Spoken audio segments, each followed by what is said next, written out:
그의 기둥이 부서지고 품꾼들이 다 마음에 근심하리라. 아멘. 오늘 본문 말씀 가지고 하나님 떠난 현장의 모습이란 제목으로 함께 은혜를 나눕니다. 우리가 지금 이사야서를 읽고 있는데, 지금 이사야서가 이스라엘, 즉 북이스라엘과 남유다만 하나님이 심판하시는 게 아니라 주변의 모든 나라들을 하나님이 어렵게 하고 재앙을 내리신다는 장면들이 나옵니다. 14장에 보면 하나님이 바벨론을 멸하시고 아수르를 파하시며 블레셋을 소멸시키신다. 또 15장에는 15장 16장은 모압이 어떤 어려움을 겪고, 또 18절에는 구스, 지금으로 말하면 이디오피아, 북아프리카의 이디오피아도 그 당시에 애국과 함께 쌍벽을 이루는 강대국이었는데 구스에 어떤 일이 임하며, 오늘 19장에는 애굽에는 어떤 일이 임하는지가 쭉 나옵니다. 근데 특별히 오늘 제가 그 가운데 오늘 19장을 택한 것은 다른 나라를 하나님이 재앙을 내리고 심판하시는 장면에 비해서 굉장히 우리 모든 사람의 현장에 임하는 재앙이 아주 잘 설명되어 있고, 그 재앙을 내리시는 이유가 또 뭔지, 하나님이 재앙을 통해 뭘 하시려는지가 잘 설명되어 있어서 제가 오늘 이사야서 19장을 오늘 우리 성도인들과 함께 나누게 됐습니다.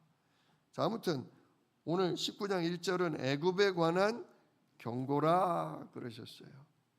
사실 애굽에 임하는 심판이지만 이는 우리 대한민국과 전 세계 모든 나라, 모든 사람, 모든 현장에 임하는 재앙입니다. 자, 이 재앙이 왜 오느냐? 재앙이 왜 오느냐?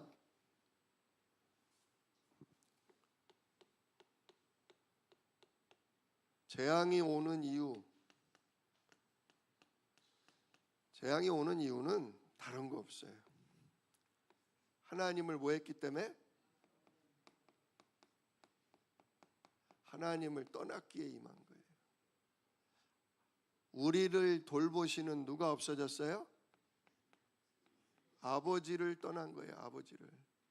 우리 인생을 책임지고 우리 가정과 나라를 책임지는 주인이요 왕이신 하나님을 떠난 거예요. 그래서 누가 주인 된 거예요? 내가 주인 되고 내가 다스리는 왕이 된 거예요. 하나님이 엄청나게 치시기보다, 그래? 네가 하나님, 네가 주인 돼보겠다고? 그래, 한번 해봐라. 나는 가만히 손 놓고 있을 테니까 네가 한번 해봐라.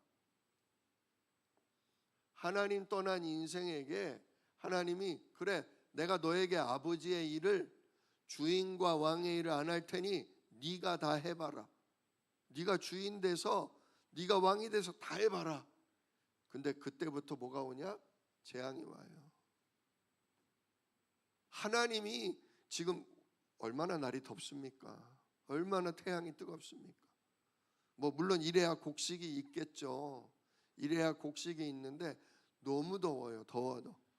이제는 우리나라가 여름하면 30도, 35도 그랬었는데 그 정도가 아니라 이제 대한민국도 40도 가까운, 전 세계는 지금 40도를 넘어서 50도까지 올라가는 나라도 많아요. 그 50도는 막 중동 그런 아주 더운 지방이나 그랬었는데, 이제는 전혀 그렇지 않은 나라들마저도 40도를 넘어서 50도까지 가서 사람들이 농사짓다 쓰러져 죽고 일하다 쓰러져 죽고 그래요. 우리 대한민국도 계속 올라가고 있어요. 언제 어떻게 될지 모르겠어요. 진짜 우리 이걸 통해 뭘 발견해야 되냐? 우리가 누구 떠났구나? 하나님 떠났구나. 그분이 누군데? 우리를 돌보시는 아버지시요, 우리 인생을 책임지시는 주인이요, 이 온 우주 날씨와 모든 복을 진짜 운영하시는 왕이신데 그분을 떠나서 잘 될 리가 없다. 그분을 떠나 진짜 이 작은 내가, 모자란 내가, 한계 있는 내가 주인 돼서 왕 돼서 해봤자 한계가 올 수밖에 없다. 이걸 지금 오늘 19장은 설명하고 있는 겁니다. 자, 보세요.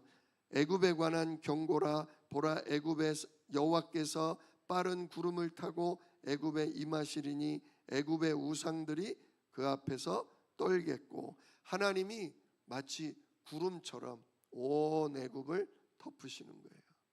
그러니까 온 애굽에 사실 우상이 어떻게 떨겠습니까? 우상이 어떻게 떨겠어요? 돌로 만든 게, 나무로 만든 게 어떻게 떨겠어요? 그 우상 배후에 있는 사단 마귀가 떨겠죠. 더러운 악한 영 귀신들이 떨겠죠. 그리고 그 우상을 의지하고 귀신을 섬기던 자들이 두려워 떨겠죠. 그래서 애굽인의 마음이 그 속에서 녹으리로다. 그러면서 이제 재앙의 내용이 나와요. 재앙의 첫 번째, 자, 1번 재앙이 오는 이유 하나님을 떠났기 때문인데, 자, 재앙이 어떤 형태로 오냐? 내란, 분열, 그로 인한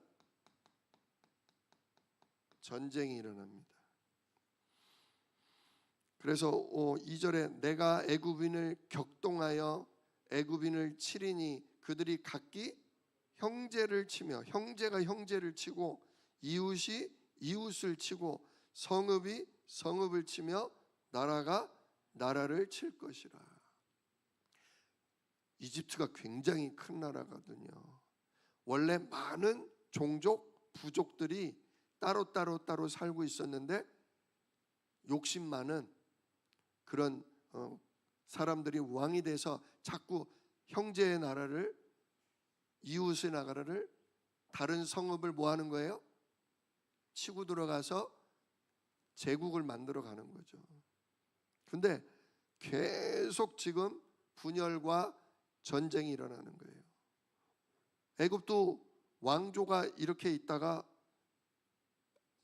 억압받고 탄압받는 다른 부족들이 또 내란을 일으키고 내전을 일으켜서 왕조가 뒤집어지고, 그러면서 끝도 없이 애굽도 전쟁을 많이 겪었어요. 특별히 지금 이 이사야서가 쓰여진 예수님 오시기 전 700년 당시는, 기원전 700년 당시는 그 어느 때보다도 내란과 분열이 심각하게 일어났다고 합니다. 자, 이렇게 내란, 분열, 전쟁이 일어나요. 그러니까 그로 말미암아 무슨 일이 벌어지냐? 그로 말미암아 뭐가 일어나요? 애굽인의 정신이 그 속에서 쇠약할 것이요. 정신의 문제가 와요. 내란의 문제로 말미암아 자꾸 죽이고 다치고 피 흘리고 망하니까 사람들이 어때요? 정신이 쇠약하다. 신경쇠약이라고 그러잖아요. 조금만 뭔 일 일어나도 아이고 또 죽는 거 아니야? 또 누가 쳐들어오는 거 아니야? 우리 왜 전쟁 영화를 보시면 베트남전 갔다 온 사람, 뭐 저기 아프가니스탄 갔다 온 사람, 그런 군인들이 정신병원에 들어가고 약 먹고 아무 일도 없는데 막 폭격이 떨어진다고, 막 포탄이 떨어진다고 막 총 들고 설치고 막 사람 죽이는 거 보셨잖아요. 내란이나 전쟁은 정신 문제를 많이 일으켜요. 우리 광주에 진짜 어려움이 있었지 않습니까? 그로 말미암아 그 젊은 이들이나 그들의 부모님들이 얼마나 정신적으로 상처와 시달림이 있으신지 몰라요. 이처럼 정신의 문제를 일으켜요. 자, 이게 어떻게 되냐? 그러다 보니까 불안과 두려움에 붙들려서 계속 시달리고 눌리니까 누굴 찾아가냐? 우상에게 가서 절을 하고 마술사나 무당이나 요술을 부리는 자들에게 물어요. 그러나 답이 와요, 안 와요? 답이 없어요. 오늘날도 정신병은 약을 먹어서 눌러놓는 수밖에 없다라고 얘기를 해요. 왜냐? 이게 누구 떠난 문제예요? 하나님 떠난 문제거든요. 재앙으로 말미암아 내리는 문제거든요. 이게 하나님 떠난 죄 문제거든요. 하나님 떠나니까 누가 와서 막 역사해요? 더러운 귀신, 사단, 마귀가 사람의 생각 마음을 온통 다 헤집어 놓도록 하나님이 놔두시는 거예요. 놔두시는 거예요. 그런데 우상을 섬겨봤자, 무당을 찾아가봤자 답이 없어요. 거기다가 뭐까지 오냐? 4절에 보니까 애굽을 잔인한 주인, 포악한 왕이 다스리리라 그래요. 정치의 문제가 와요. 독재자죠, 독재자. 아주 포악한, 백성을 괴롭히고 죽이고 진짜 자기 말 안 들으면 다 끝장을 내버리는 그런 정치인들이 일어나서 애굽 사람들을 고통하게 만들어요. 그러는 가운데 뭐까지 오냐? 환경에 재앙이 임합니다. 5절에 보니까 바닷물이 없어지겠고, 그런데 나일강이 그 당시에 얼마나 풍성하고 넓은지 나일강을 강이라고 부르기보다 바다라고 부르기도 했었어요. 그 바닷물 같은 나일강이 없어진다. 강물이 점점 말라버린다. 사실은 북아프리카, 아프리카의 이집트가 강대국을 이룰 수 있었던 것은 나일강이 늘 풍성한 강수량이 있어서 비가 내리고 샘물이 터져 나와서 그걸로 비옥한 농토가 많았거든요. 곡식이 많았기 때문에 산업이 늘 풍성했던 거예요. 우리 호남 지방처럼 정말 늘 곡창지대, 먹을 게 풍성했다 이거죠. 그런데 강물이 마르고, 그러니까 어떻게 됩니까? 6절에 강물이 마르면서 악취가 나고 갈대와 부들, 강가에 있는 풀들이 마르고, 7절 나일강 가까운 곳에 언덕의 초장, 푸른 초장과 곡식 밭이 어떻게 됐다? 다 말라서 진짜 풀이고 곡식이 다 말라서 날아가 버려요. 먹고 사는 문제가 왔죠. 당장 곡창지대. 아브라함도 기근 오면 어디로 갔다? 애굽으로 갔다. 왜? 아무리 기근이 심해도 나일 강물은 마르지가 않고 농사가 풍성했는데, 이제 하나님이 그 자랑스럽던 이집트의 나일강, 그래서 생명의 여신이라고 믿었어요. 나일강을 생명의 여신이라고 믿었던 나일강이 마르면서 곡창지대가 완전히 다 무너졌어요. 뿐만 아니라 8절 강물이 마르니 누구도 어려워져요? 어부들도 어려워지죠. 어부들이 탄식하며 나일강에서 낚시를 던지는 자가 슬퍼하고 무리에 그물을 치는 자가 피곤할 것이다. 일이 힘들어서 피곤한 게 아니에요. 아무리 던지고 던져도 물고기가 잡히지가 않으니까 재미도 없고 정말 피곤하고 힘든 거죠. 뿐만이 아닙니다. 9절 이 나일강이 마르면서 뭐가 문제였냐면, 그 당시에 이 고급 옷감들, 일반 사람들이 입는 옷감들이 전부 식물로 만들었거든요. 식물. 그 9절에 세마포는 아주 그 뭡니까 실크처럼 가느다란 실을 짜가지고 만드는데, 요거는 제사장이나 왕들이 입는, 아주 귀족들이 입는 비싼 옷이었어요. 그리고 배 짜는 자들, 배옷은 일반 평민들이 입는 옷인데 그것도 역시 식물에서 뽑아내는 거예요. 그러니 세마포 짤 수 있겠어요? 배옷을 만들 수 있겠어요? 나일강이 마르면서 의류 산업도 다 무너진 거예요. 애굽이 자랑하던 세마포와 애굽의 모든 사람들이 입던 배옷을 만들 수가 없게 된 거죠. 그러니까 10절 그의 기둥이 부서지고, 우리나라의 기둥 같은 산업체가 어디입니까? 삼성, LG, 현대, 한화 그런 거죠. 지금 환경적인 재앙이 오면서 애굽의 기둥 같던 산업들이 다 무너지고, 품꾼들, 그 밑에서 일하던 모든 직장인들이 다 마음에 뭐하더라? 근심하니라. 지금 우리나라도 마찬가지예요. 우리나라가 뭐 내랑 같지도 않은 내랑 갖고 지금 싸우는데, 진짜 내란이 일어나면, 제대로 내란이 일어나면 어떻게 돼요? 어우, 진짜 광주에서 일어났던 그 아픔이 우리나라 전국 곳곳에서 일어난다? 끔찍하죠. 정신에 문제가 오죠. 거기다 그냥 포악한 독재자가 일어나서 정권을 붙잡고 거기다 하나님이 환경까지 치시면 뭐가 온다? 완전히 먹고 사는 경제 문제가 온다. 농사가 안 되고, 그죠? 농업, 어업, 공업, 모든 산업 다 무너지게 돼 있다 이거예요. 그러니까 왕으로부터 모든 백성의 품꾼에 이르기까지 다 근심하게 되는 거예요. 자, 그런데 11절 소안의 방백은 어리석었고, 방백이라는 것은 장관을 얘기합니다. 지도자들, 전문가들, 그런 사람을 얘기해요. 소안은 애굽의 큰 도시를 얘기하거든요. 왕궁이 있는 큰 도시인데, 그 왕궁의 장관들이 어리석었고, 바로, 그러니까 왕이죠. 바로는 바로의 가장 지혜로운 모사의 책략은 우둔해졌으니, 애굽이란 나라가 수천 년의 문화와 과학 기술을 가지고 형성된 나라예요. 지금으로부터 4,000년 전에 뭘 세운 나라예요? 이집트 피라밋을 만든 나라예요. 이집트 피라밋의 그 뭡니까?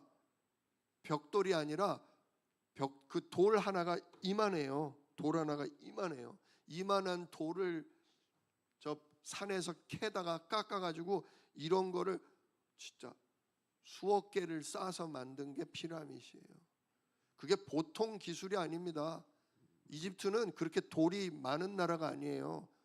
산이 많은 나라가 아니라고요. 멀리서부터 그 돌을 깎아서 옮겨오고 그거를 차곡차곡 쌓아서 지금 수천 년이 지나도 끄떡도 없는 엄청난 몇십 층의 건물을 세울 정도로 과학기술이 발달하고 의학이 발달하고 온갖 지식이 발달한 그런 나라가 이집트예요. 바로 그 이집트의 장관, 지도자, 제사장급들은요, 자기들만의 도서관이 있고요, 자기들만의 기술이 있어요. 그 어떤 누구보다도 지혜롭고 그 어떤 누구보다도 경험이 많은 사람이에요. 근데 오늘 11절에 그들을 뭐라고 불러요? 소안의 방백은 어리석었고 바로의 가장 지혜로운 모사의 책략은 우둔하여졌으니. 13절에도 소안의 방백들은 어리석었고, 놉도 이제 아주 대도시입니다. 놉의 방백들은 미혹되었도다. 자, 하나님이 아버지의 역할을 안 해주시니까, 하나님이 주인으로서 왕으로서 일을 안 하시니까 온갖 저주 재앙이 임하는데, 그걸 가장 지혜로운 의사와 전문가와 장관들이 머리를 아무리 써도 해결할 수가 인간의 지혜로 안 되는 거예요. 지금 이 성경이 기록된 게 2700년 전이거든요. 요 이사야서가 지금으로부터 2700년 전에 쓰여졌는데, 그때보다 지금은 과학기술이 어떻게 돼요? 이제는 지구 바깥에 우주에 별들을 관찰하고 전 우주를 돌아다닐 만한 지혜와 과학기술이 있어요. 막 진짜 인공위성을 띄우고 로봇을 만들고 AI, 그 어떤 사람보다 똑똑한 그런 시스템을 갖추고 있어요. 그러나 하나님이 날씨를 40도 50도 올려버리면 과학기술로 해결이 돼요, 안 돼요? 강물이 말라버리면 과학자라고 별 수 있어요? 어디서 물을 끌어올려요? 바닷물이 마를 지경인데 모든 산업이 무너지면 전기도 못 만들어요. 모든 게 다 못 해버려요? 다 스톱돼 버려요. 과학기술도요, 돈이 있어야 돼요. 돈이 돌아가야 뭘 만들고 하지요. 근데 당장 내일 먹을 양식마저 없으면 누가 일해요? 어떻게 일해요? 아무도 못해요. 모든 걸 지금 아버지 되신 하나님이 돌보시고 주인 되신 하나님이 책임져 주시고 왕께서 평안하게 지금 우리나라와 전 세계를 운영하고 계시니까 돌아가는 거예요. 근데 인간이 사단에게 속아 내가 하면 된다, 우리가 최선을 다해서 노력을 하면 이루고야 말 거다. 하나님이 발판을 깔아주셨으니까, 하나님이 머리도 쓰고 열심히 일할 수 있는 건강과 기후와 모든 걸 허락하시니까 되는 거지. 근데 지금 전 세계 모든 사람들이 전쟁을 일으키고 과학기술을 일으키고 인간의 최고의 지식을 동원해서 시스템을 돌려서 뭐가 되는 줄로 착각해요. 그러나 그들의 모든 지혜와 그들의 모든 경험이 어리석었다. 방법만 찾아요. 문제만 해결하려고 그래요. 근데 이 문제가 어디서부터 왔는지 근본을 알아야 몰라요. 근본을 모른다는 거예요. 왕이며 장관이며 전문인들이 하나님 얘기하면, 그리스도 얘기하면 웃어요. 아니, 그리스도가 밥 먹여주냐? 하나님이 뭐 진짜 이 재앙의 문제를 해결해 주냐? 우리가 어떻게든 머리를 써서 방법을 찾아내야지. 기도하고 있으면 해결되냐? 차라리 예전에 어리석고 미련했던 사람들이 나요. 우리 조선시대, 고려시대 나라에 비가 안 오면 어떻게 했어요? 백성부터 왕에 이르기까지 전부 하늘에 대고 뭐예요? 기후제를 보내요. 우리가 여호와 하나님 예수 그리스도를 제대로 모르니까 그렇지, 비는 누가 내린다? 하늘이 내리신다. 이 모든 건 누가 다스리신다? 하늘이 다스리신다고 믿고 겸손히 왕부터 아주 간소한 옷을 입고 하늘에 대해서 무릎을 꿇고 빌었어요. 우리가 잘못했노라고. 근데 오늘날은 그렇게 안 해요. 누가 해결해야 된다? 우리가 해결해야 된다. 내가 해결해야 된다. 진짜 어리석은 거예요. 이게 미혹된 거예요. 인간의 근본을 놓친 거예요. 인간은 하나님 형상대로 하나님의 생기로 말미암아 창조된 존재다. 이걸 믿지 않아요. 이걸 인정하지 않아요.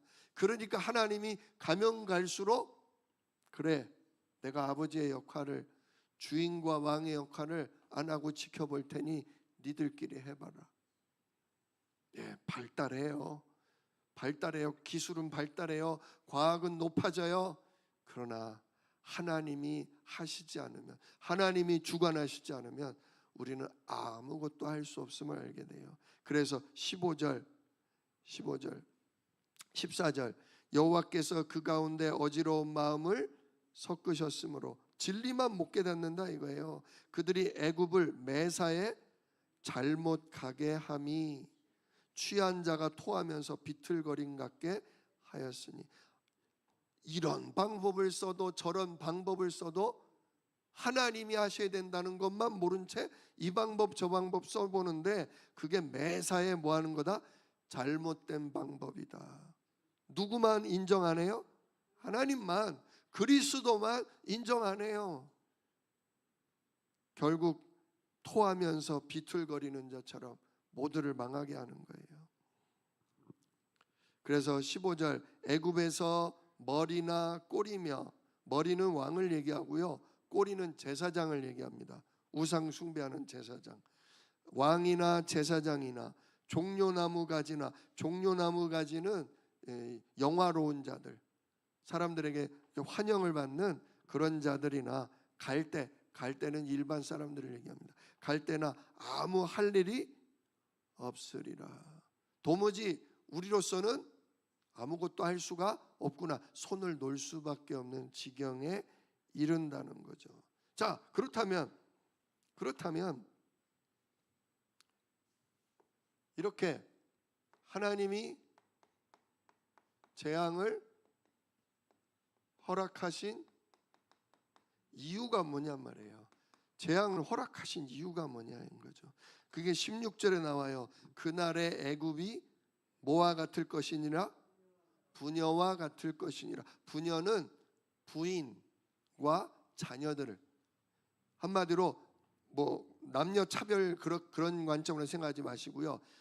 힘없는 여자나 유약한 어린애처럼 애굽 사람들이 전부 용기도 잃어버리고 방법도 잃어버리고 힘이 없어진다, 그거예요. 그들이 만군의 여호와께서 흔드시는 손이 그들 위에 흔들림으로 말미암아 떨며 두려워하게 될 것이다. 그러면서 무슨 일이 벌어지냐? 유다의 땅은 애굽의 두려움이 되리니, 사실 애굽은 유다를 무서워하지 않아요. 왜? 애굽은 강대국이고 풍성했고 유다는 작고 진짜 가난한 나라예요. 그런데 애굽이 유다 땅을 두려워해요. 왜냐? 이는 만군의 여호와께서 애굽에 대하여 정하신 계획으로 말미암음이라. 유다 땅에 선포되고 있는 여호와 하나님의 말씀을 듣게 된 거예요. 한마디로 애굽 사람들이 창조주가 여호와 하나님이구나, 저 유다 땅에 여자의 우선 구원자가 오신다, 참신은 유다 땅에 오신다고 한다, 그 소문을 들은 거예요. 그래서 정하신 계획으로 말미암음이라. 그 소문을 듣는 자마다 뭐하리라? 떨리라. 우리가 섬기던 태양신, 우리가 섬기던 나일강의 여신, 이게 아니라 창조주 하나님, 진짜 모든 걸 주관하시는 저분, 그분을 우리가 만나야 되는구나, 그걸 알게 된 거예요. 그래서 19절 18절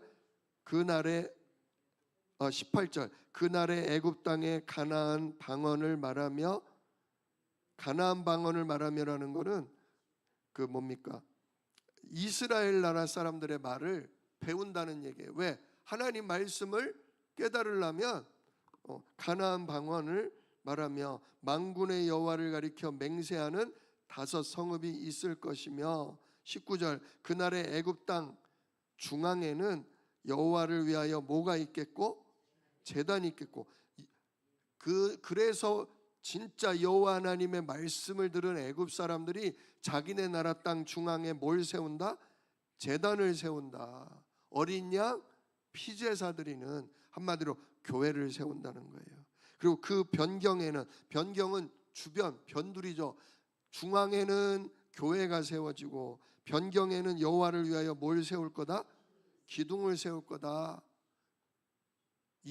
야곱이 자기가 베고자 하던 돌 베개를 기둥으로 세우고 기름을 붓고, 여기가 베델 여호와 하나님의 집이다, 그런 것처럼 지방에까지, 즉 온 애굽 땅에 말씀과 복음을 받아들이는 교회가 세워질 것이요. 그래서 20절 이것이 애굽 땅에서 만군의 여호와를 위하여 징조와 증거가 되리니, 이는 그들이 그 압박하는 자들로 말미암아 여호와께 부르짖겠고, 여호와께서는 그들에게 한 구원자를, 보호자를 보내사 그들을 건지실 것임이라. 여호와께서 자기를 애굽에 알게 하시리니, 그날의 애굽이 여호와를 알고 제물과 예물을 그에게 드리고 경배할 것이요 여호와께 서원하고 그대로 행하리라. 22절 여호와께서 애굽을 치실지라도 치시고는 뭐 할 거다? 고치실 것이므로 그들이 여호와께로 돌아올 것이라. 여호와께서 그들의 간구함을 들으시고 그들을 고쳐 주시리라. 하나님이 재앙을 허락하신 이유는 첫째, 두려움 속에 복음을 듣게 되고 복음으로 말미암아 곳곳에 뭐가 세워지고 하나님을 예배하는 교회가 세워지고 그들이 여호와 하나님께 뭐하게 하셔요? 부르짖게 기도하게 하시고 기도하는 가운데 하나님이 그들을 치셨으나 그들을 뭐 하신다? 고치신다. 영적으로, 정신적으로, 마음적으로, 또 육체, 건강적으로, 그리고 심지어 환경과 재앙까지 하나님 뭐 하신다? 치유하신다. 고치신다. 한마디로 하나님이 재앙을 허락하신 이유는 하나님께로, 아버지께로, 참 주인께로, 참 왕께로 뭐 하기 위해서? 돌아오게. 정말 전도의 역사, 구원의 역사. 그래서 하나님께 예배하는 역사를 이루기 위해서 하나님 문제도 허용하신다. 지금 우리 대한민국도 아주 굉장한 위기 가운데 있습니다. 우리나라도 요즘 경제가 너무 어렵잖아요. 막 미국하고 지금 관세를 뭐 몇 프로로 하느냐. 그 외에도 뭐 지금 중국이 너무 많이 따라붙어서 우리나라가 이제 먹고 살 거리가 점점 없어지고 있어요. 더군다나 젊은이들은 애를 안 낳아가지고 앞으로 일할 사람은 없고 나이 드신 노인은 점점 많아지고 우리나라가 어떻게 될지 장담 못해요. 근데 그래서 뭐 애를 낳게 해야 된다, 뭐를 어떻게 해야 된다. 진짜 우리가 기본으로 돌아가야 돼요. 모든 재앙은 어디로부터 온다? 하나님 떠나서 온다. 참 아버지, 참 주인, 참 왕이신 하나님을 떠나면, 그리스도 놓치면 재앙이 올 수밖에 없다. 그러나 하나님 왜 허락한다? 두려움 가운데 복음 듣고 교회가 세워지고 정말 그리스도 이름에 하나님 나라가 임하고, 그래서 하나님이 치유하시는 역사를 우리 대한민국과 전 세계에 보여주시려고, 알려주시려고 그렇게 하는 거다. 그러니까 두려울 게 없어요. 두려워할 게 없어요. 우리는 기도하면 돼요. 진짜 우리나라 정치 지도자며 한국교회 목사님들이며 정말 우리의 후대들이 예수 그리스도로 말미암아 하나님 만나게 하옵소서. 진짜 그 이름에 하나님 나라가 우리 대한민국과 한국교회에 임하게 하옵소서. 진짜 하나님께서 우리의 아버지, 우리의 주인, 우리의 왕이 되어 주옵소서. 그리스도로 말미암아 하나님 이거 허락하시지 않았습니까? 예수로 말미암아 진짜 성삼위 하나님이 나의 아버지십니다. 나의 주인이십니다. 우리의 왕으로서 우리 대한민국을 다스려 주십시오. 여러분에게 주신 권세로 예수 이름으로 기도하십시오. 이 무더운 때 우리가 뭐 할 게 없어요. 집에서 기도하세요. 하나님, 날이 덥고 어려운 것도 하나님 만나는 계기가 될 줄로 믿습니다. 이 문제와 재앙이 발판이 돼서 정말 우리가 그리스도 만나고 하나님 누리는 진짜 영적 부흥이 새롭게 일어나게 하옵소서. 기도하십시오. 하나님이 오늘 이 19장 애굽을 그 어려운 중에 다시금 회복시켜 주신 것처럼 우리 대한민국과 전 세계를 이 재앙 가운데, 이 어려움 중에 다시 회복시켜 주실 것입니다. 그 은혜를 놓고 한 주간 기도하실 수 있기를 우리 주 예수 이름으로 축복합니다. 기도하겠습니다. 은혜로우신 아버지 하나님 감사합니다. 정말 오늘 애굽이 아니 모든 현장에 왜 재앙과 어려움이 닥치는지 원인을 보게 하시니 감사합니다. 아버지 하나님을 떠났기에 참 주인, 참 왕을 잃어버리고 내가 주인 되고 내가 왕이 돼서 내가 이리 뛰고 저리 뛰는 결과 아무 재앙도 막을 수 없고 아무 문제도 해결할 수 없는 지경에 이른다는 걸 보게 하셨습니다.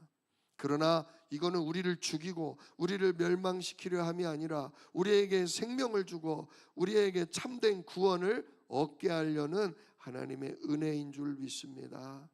하나님, 이것 우리가 이 문제와 위기와 재앙을 볼 때 정말 하나님을 두려워하게 하시고 우리의 구원자, 우리의 진짜 목자가 되시는 그리스도를 힘입어 더더욱 성령의 충만함을 얻게 하시고 현장에 이 지식을 몰라, 이 복음을 몰라 고통당하는 자들에게 하나님 떠난 우리에게 그리스도가 필요하다는 걸 알리는 전도자로, 증인으로 서게 하여 주시옵소서.